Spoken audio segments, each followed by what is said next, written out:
শব্দই হলো শূন্য, শব্দই হলো আরম্ভ, শব্দই হলো অন্ত, শব্দই হলো অমর, শব্দই হলো ব্রহ্ম। এই শব্দ হলো অত্যন্ত বিশেষ। কেউ কাঁদলে তাকে হাসিয়ে তোলে, কেউ হাসলে তাকে কাঁদিয়ে দেয়। কারোর মনে উদ্দীপনা জাগিয়ে তুলতে পারে, আবার কারোর মনে কাঁটা হয়ে বিঁধে থাকতে পারে। একটা অত্যন্ত গুরুত্বপূর্ণ কথা, যা বোঝা অত্যন্ত আবশ্যক। আপনার মন, আপনার হৃদয় যতই শুদ্ধ হোক না কেন, যতই পবিত্র হোক না কেন, আপনার দৃষ্টিভঙ্গি যতই স্পষ্ট হোক না কেন, যদি আপনার কথা পবিত্র না হয়, যদি আপনার শব্দ শুদ্ধ না হয়, তাহলে তা আপনাকে আপনার কর্মফল ভোগ করতে বাধ্য করবেই। একটা সহজ উদাহরণ দিই। আপনার জীবনে এমন কেউ অবশ্যই থাকবেন যাকে আপনি পছন্দ করেন না, যিনি হয়তো অধর্মী মানুষ, যিনি হয়তো দুর্বুদ্ধি সম্পন্ন মানুষ, কিন্তু তার জন্য অপশব্দ প্রয়োগ করলে তার মধ্যে কোনো পরিবর্তন আসবে না, তার মানসিকতা বদলাবে না, শুধু মনে প্রতিশোধ স্পৃহা জেগে উঠবে, মনে হিংসা জাগবে, আর কিচ্ছু নয়। সেই জন্য নিজের শব্দকে নিয়ন্ত্রণ করুন, নিজের কথা সংযত করুন।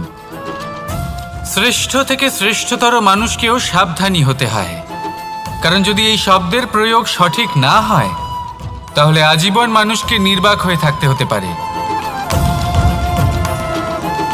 তাহলে নিজের শব্দ নিয়ন্ত্রিত রাখুন, নিজের কথাকে শুভ করুন, এতে প্রেমবোধ জাগিয়ে তুলুন, আর সেই প্রেমবোধ নিয়েই বলুন রাধা রাধা। বরদান এবং অভিশাপ, এই দুই হলো একই মুদ্রার দুটি পিঠ। এই বরদান আমরা অনেক কারণে পেতে পারি। কখনো নিজের পরিশ্রমের কারণে, কখনো নিজের তপস্যার কারণে, কখনো আমাদের পূর্বপুরুষদের কর্ম ও তপস্যার কারণে। কিন্তু এই বরদান কতক্ষণ বরদান থাকবে তা আমরা নিশ্চিত করতে পারি না। তা সুনিশ্চিত করে শুধুমাত্র আমাদের কর্ম। যদি আপনাকে উদাহরণ দিই, আপনি রেশমের কীট দেখেছেন? ও বরদান পেয়েছে যে ও নিজের সুরক্ষার জন্য খোলস বানাতে পারে। এবারও তাতে এত মত্ত হয়ে যায় যে এমন এক আবরণ বানিয়ে ফেলে যাতে সে নিজেই আবদ্ধ হয়ে চাপা পড়ে মরে যায়। এটার তাৎপর্য কি? তাৎপর্য খুবই সরল। গর্ব করা খুবই ভালো, কিন্তু অহংকার করা কখনোই উচিত নয়। যদি অহংকার মনের মধ্যে প্রবেশ করে, তাহলে এই বরদান অভিশাপে পরিণত হতে সময় লাগে না। আর যদি কর্মশ্রেষ্ঠ হয়, তাহলে অভিশাপ ও বরদানে পরিণত হয়। তাহলে আসুন, শ্রেষ্ঠ কর্ম করুন, আর আমার সাথে ভালোবেসে বলুন রাধা রাধা। সুখ, দুঃখ, মৃত্যু, মহামারী, এগুলো কখনো বলে আসে না, আবার জিজ্ঞাসা করেও আসে না। এমনই হয় দ্রুত ক্রীড়ার এই খেলায়। এক কারাগারের মতো, একটা মাকড়সার জালের মতো। যেমন একটা মাকড়সার জাল একটা পোকাকে নিজের দিকে আসতে আকর্ষিত করে নিজের চমকের দ্বারা, নিজের গঠন দ্বারা, সেরকমই দ্রুত ক্রীড়ার এই খেলা মানুষকে নিজের দিকে আসতে প্ররোচিত করে। শেষে গিয়ে মানুষ আটকা পড়ে। পার্থক্য শুধু এটাই, যখন এক পোকা এই জালে জড়িয়ে পড়ে, তখন সে তার প্রাণ হারায়। মানুষ যখন এই দ্রুত ক্রীড়ায় আকর্ষিত হয়, সে নিজের মান, নিজের ধন সব কিছু হারায়, নিজের বিবেক হারিয়ে ফেলে। কিন্তু আপনি আপনার বিবেক কখনোই হারাবেন না। যদি আপনার মনে লোভ চলে আসে, আপনি লোভী হয়ে ওঠেন।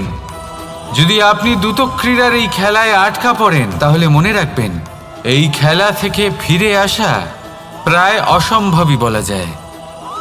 নিজের বিবেক কখনো হারাতে দেবেন না, কারণ বিনাশ আসার প্রথম লক্ষণ হলো বিবেকের বোধ চলে যাওয়া। এই প্ররোচনায় কখনো পা দেবেন না। আর আমার সাথে ভালোবেসে বলুন রাধা রাধা। বিজয়, বিজয় লাভের জন্য মানুষ কি না করে থাকে। যে কোনো সম্ভাব্য প্রচেষ্টা করে, কিন্তু নিজের বিজয় লাভের জন্য বাজিতে যা ইচ্ছে তাই রেখে দেওয়া কি উচিত কাজ? কখনোই নয়। নিজের হারানো সম্মান, নিজের হারানো সম্পত্তি, নিজের হারানো অধিকার ফিরে পাওয়ার শুধু একটাই পথ রয়েছে, আর তা হলো পুরুষার্থ, দ্যুতক্রিয়া নয়। যে মানুষ নিজেই হেরে গেছে, নিজেই নিজের জয়লাভ করার জন্য অন্য কাউকে কিভাবে বাজিতে রাখতে পারে? এ হলো সম্পূর্ণরূপে অনুচিত।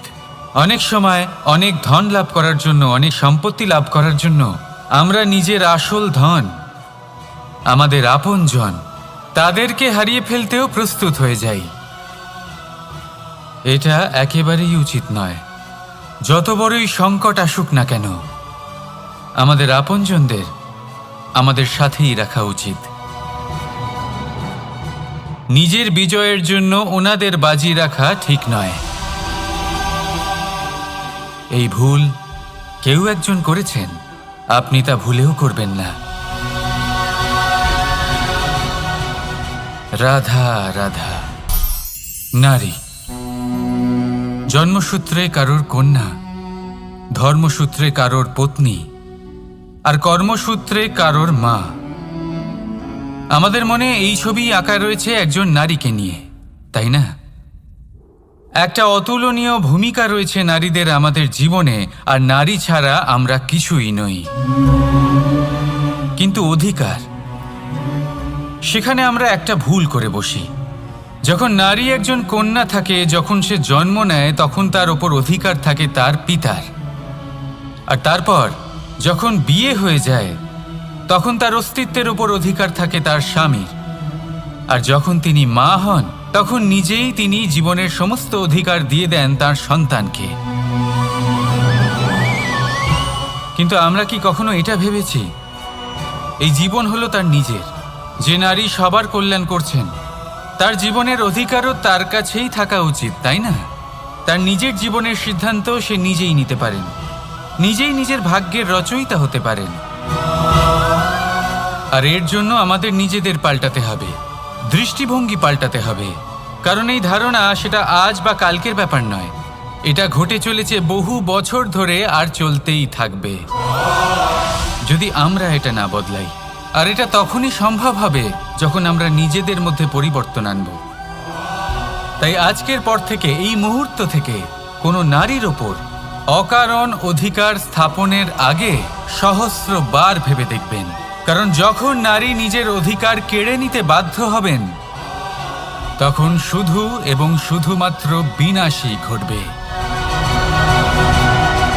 রাধা রাধা। ওনাদের মাথায়, ওনাদের খোপায় মালা পরিয়ে দিয়ে ভাবেন যে ওনারা হলেন তাদের পায়ের ধুলোর সমান। একজন নারীর সম্মান ভঙ্গ করেন, তাদের দাসী মনে করেন। ভুলবেন না, যত্র নারী আস্ত পূজ্যন্তে রমন্তে তত্র দেবতা। অর্থাৎ যেখানে নারীকে পুজো করা হয়, সেখানেই ঈশ্বর বাস করেন। আর যেখানে নারীকে অপমান করা হয়, সেখানে ঈশ্বর এবং ভাগ্য এই দুই রুষ্ট হয়। মনে রাখবেন, যদি নারী কল্যাণকারী হতে পারেন, তাহলে নারী মহাচণ্ডী রূপও ধারণ করতে পারেন। যদি একজন নারী মাতা হয়ে জন্মদান করতে পারেন, তাহলে নারী মৃত্যু হয়ে বিনাশও করতে পারেন। যেখানে নারী অপমানিত হবেন, সেখানে মহান ভারতও মহাভারতের পথে অগ্রসর হতে পারে। তাই মনে রাখবেন, নারীর অপমান যেন কখনোই না ঘটে। আর যদি কোথাও নারীর অপমান হয়, তার অর্থ হলো আপনার বিনাশ আপনার দিকেই আসছে। আর এটা হলো তার প্রথম পদক্ষেপের প্রথম পদধ্বনি। রাধা রাধা। যদি সন্তান কোনো দুষ্কর্ম করে, তাহলে সেই অপরাধ শুধু কি সেই সন্তানের? না, যদি সন্তান দুষ্কর্ম করে, তাহলে অপরাধী তার মাতা পিতাও, যারা পুত্রমোহর কারণে সেই অনুচিত কাজে তাকে বাধা দেননি। অপরাধী হলেন তার পিতামহ, যিনি নিজের কর্তব্যবোধের কারণে নিজের পরিবারের যত্ন নেননি, যিনি সন্তানকে কখনো শাস্তি দেননি।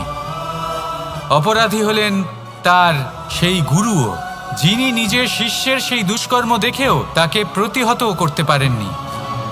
একজন হবু রাজার কর্তব্য হলো নিজের প্রজার কাছে সে যেন এক উদাহরণ প্রস্তুত করতে পারে। কিন্তু যদি এত অনুচিত উদাহরণ প্রস্তুত হয়ে থাকে, তাহলে মা বাবার, বাড়ির বয়োজ্যেষ্ঠদের কর্তব্য হলো ওনারা যেন সেটা সেখানেই থামায়, হয় ভালোবেসে নয়তো শাস্তি দিয়ে। যদি না থামানো হয় তাহলে মহাভারত অবশ্যম্ভাবী। অনেক ব্যক্তির মনে একটা প্রশ্ন জাগে আমাকে আর রাধাকে নিয়ে। বলেন যে না আমি আর রাধা একসাথে থাকি, না আমাদের বিয়ে হয়েছে, আমি এখানে দ্বারকাতে ও ওখানে বর্ষণাতে, তাও এত ভালোবাসা কি করে? এ কেমন সম্পর্ক? আমি তাদের একটা সহজ কথা বলতে চাই। আপনি কখনো আয়নার দিকে দেখেছেন?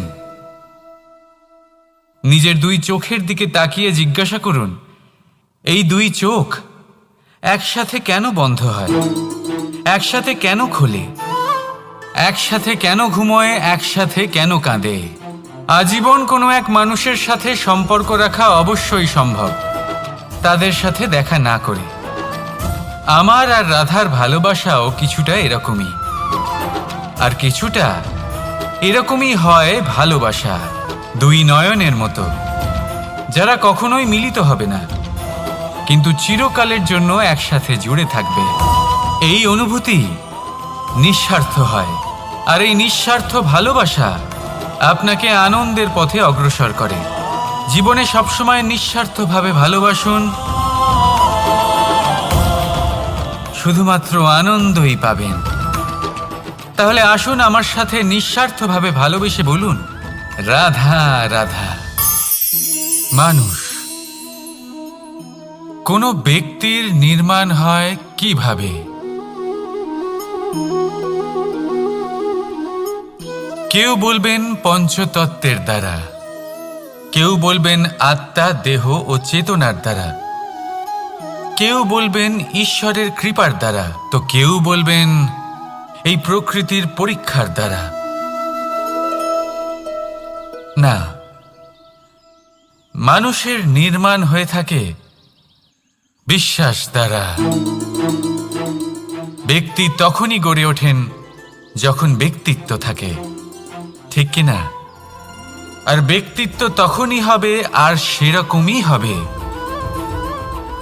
যেরকম বিশ্বাস আপনি নিজের উপরে রাখবেন। যদি আপনি মনে করেন আপনি বিষের ন্যায় হবেন, তাহলে আপনি বিষাক্তই হবেন। যদি আপনি এটা মনে করেন যে আপনি অমৃতের ন্যায় হবেন, তাহলে আপনি অমরই হয়ে যাবেন। যদি আপনি নিজের উপরে বিশ্বাস রাখেন যে আপনি সংসারের সব থেকে উঁচু পর্বতের শিখরে পৌঁছতে পারবেন, তাহলে আপনি অবশ্যই পৌঁছবেন। যদি আপনার এরকম মনে হয় যে আপনি এরকম কখনো করতে পারবেন না, তাহলে এরকম কখনোই হবে না। ভেবে দেখবেন, বিশ্বাসের মধ্যেই বিশ্ব বাস করে থাকে, তো আপনার অস্তিত্ব কেন করবে না? যেমন বিশ্বাস আপনি নিজের উপরে রাখবেন, তেমনই আপনি হয়ে উঠবেন। সেই জন্য নিজের উপরে বিশ্বাস রাখুন, আর হ্যাঁ, ভালোবেসে বলুন রাধা রাধা।